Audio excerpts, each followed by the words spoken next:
Tomó pues Yahvé Dios al hombre y lo llevó al jardín del Edén, para que lo labrara y lo cuidase.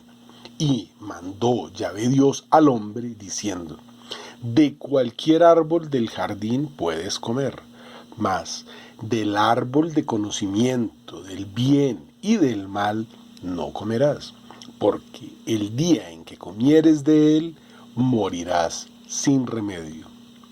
Génesis 2, del 15 al 17. Aún antes de su caída, Adán tenía que cultivar la tierra. Le era preciso trabajar, no para procurarse alimento con el sudor de su frente, como después del pecado, sino para ejercitar su inteligencia y sus fuerzas, de tal manera que no se cansase, pero que no estuviese tampoco sin hacer nada. Nos dice San Juan Crisóstomo en sus homilías sobre el Génesis. Adán era señor de toda la tierra.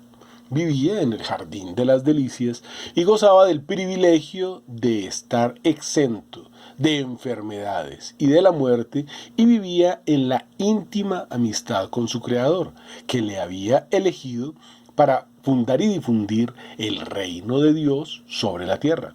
Pues todas las obras de Dios respecto del hombre, desde el primer día de la existencia del género humano hasta el fin de los tiempos, tienen por objeto el establecimiento y desarrollo de su reino. Nos dice segunda de Pedro 1:4, primera de Juan 3:1, etc.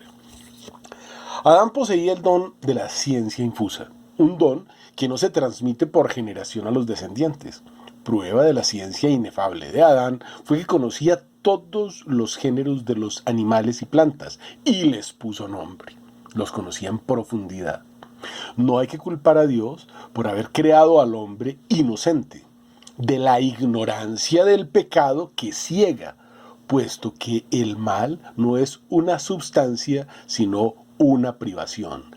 El pecado embrutece. A causa de la desobediencia de los primeros padres y por la envidia del diablo, entró la muerte en el mundo, nos dice Sabiduría 2:24. El conocimiento de la creación está en todas las culturas. En la literatura cuneiforme se habla del árbol de la vida y del árbol de la verdad que están en la puerta del cielo. El héroe sumerio Gilgamesh andaba buscando la planta de la juventud que le preservase de la muerte. En la literatura griega se habla de las manzanas de oro del jardín de las Hespérides guardadas por un dragón, que también daban la vida.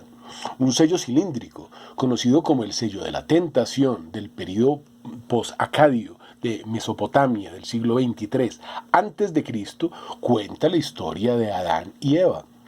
George Smith, en 1870, describió el sello como dos figuras enfrentadas, hombre y mujer, sentadas a cada lado de un árbol, extendiendo las manos hacia la fruta, mientras que entre sus espaldas hay una serpiente, dando evidencia de que se conocía el relato del pecado original en los primeros tiempos de Babilonia.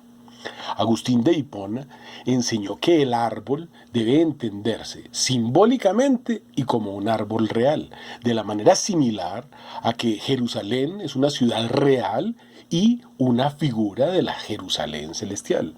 Los frutos de ese árbol no eran malos en sí mismos, porque todo lo que Dios creó era bueno.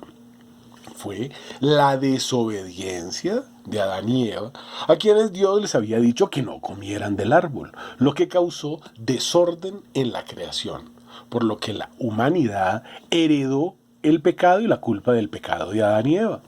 La naturaleza humana fue herida por esta falta original y desde entonces todo ser humano ha conocido una tendencia a cometer el mal. El Salmo 51 o 50 en otras Biblias es un reconocimiento por parte de David, rey de Israel, del pecado original. He aquí, nací en iniquidad y mi madre me concibió en pecado. Jesucristo permitió la reconciliación entre Dios y su creación.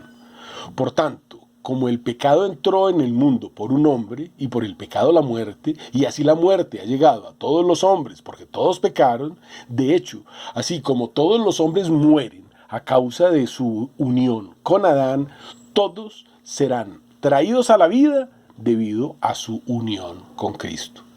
Esto nos aclara cómo la apostasía que vemos en el mundo atrae la muerte o castigo.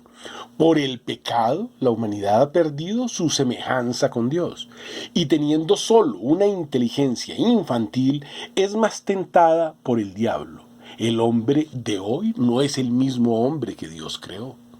El amor al mundo sensibiliza a los hombres a la concupiscencia y los atrae al amor por el mundo, fruto de la soberbia que quiere que el hombre sea igual a Dios, que sea tan creador como Dios, de modo que distorsiona o pervierte el sentido original de su ser.